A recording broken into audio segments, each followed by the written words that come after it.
এ কি ম্যাচ চলছে, আপনি আম্পায়ারিং ছেড়ে উঠে চলে এলেন যে?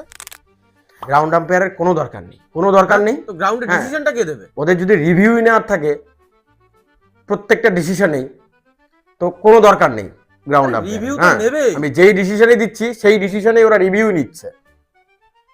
আউট দিচ্ছি তো ব্যাটসম্যান এসে রিভিউ নিচ্ছে, নট আউট দিচ্ছি তো ফিল্ডিং টিমের ক্যাপ্টেন এসে রিভিউ নিচ্ছে।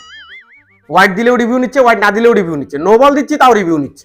রিভিউ নিয়ে তারপর দেখবে যেটা নো বল হয়েছে কিনা। তো গ্রাউন্ড আম্পায়ার না থাকলে অ্যাপিল কার কাছে করবে? ভরসা থার্ড আম্পায়ারের উপর, গ্রাউন্ড আম্পায়ারের উপর কোনো তো ভরসা নেই। তো গ্রাউন্ড আম্পায়ার দরকার নেই, প্রতি ক্ষেত্রে রিভিউ নিচ্ছে। কখনো ডিসিশনই দিচ্ছি না, সেখানেও এসে রিভিউ নিতে চায়। যদি কিছু দিয়ে থাকি ডিসিশন, বলার তো ওইদিকে পারলে বল করার আগেই রিভিউ নিয়ে ডিসিশনটা দেখে তারপর বল করবে।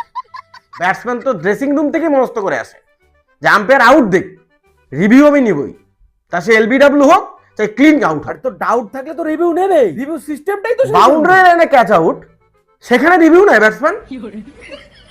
বলটা কি এমনি এমনি চলে গেছে বাউন্ডারি লাইনে? তো বলগুলো রিভিউ নেবে এরপরে। ব্যাট থেকে বল 1 কিলোমিটার দূরে, সেখানেও রিভিউ নিচ্ছে এসে। যেই পরিমাণে রিভিউ নেয় প্রতিটা বলে, দেখে মনে হয় ক্রিকেট খেলতে আসেনি, রিভিউ খেলতে এসছে। রিভিউই থাকতে হলে গ্রাউন্ড আম্পায়ারের দরকার নেই।